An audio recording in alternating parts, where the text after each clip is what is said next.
പൊക്ലാശ്ശേരി ശ്രീ ബാലഭദ്രാദേവി ക്ഷേത്രത്തിലെ ശ്രീമദ് ഭാഗവത ജ്ഞാനയജ്ഞത്തിന്റെ ഭാഗമായി നടന്ന രുക്മിണി സ്വയംവരം ഭക്തിസാന്ദ്രമായി. ആയിരങ്ങളാണ് ചടങ്ങിൽ പങ്കെടുത്തത്.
പൊക്ലാശ്ശേരി ശ്രീ ബാലഭദ്രാദേവി ക്ഷേത്രത്തിൽ നടന്നുവന്ന ശ്രീമദ് ഭാഗവത സപ്താഹ ജ്ഞാനയജ്ഞം ഓഗസ്റ്റ് 17 സമാപിക്കും. ക്ഷേത്രത്തിലെ 76ാമത് ശ്രീമദ് ഭാഗവത സപ്താഹ ജ്ഞാനയജ്ഞമാണ് നടന്നത്.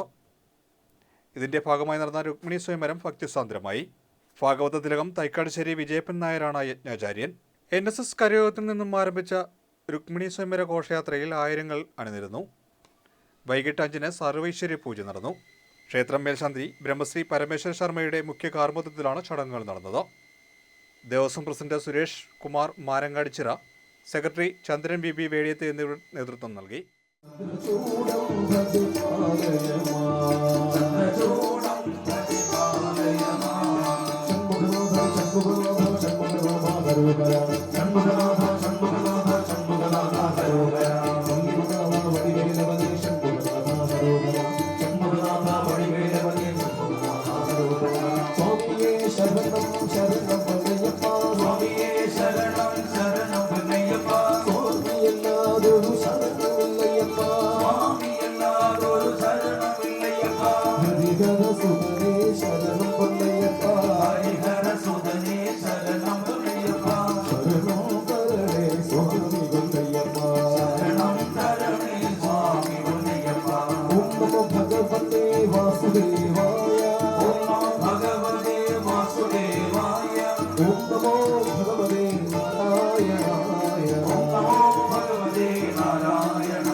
Hare Narayana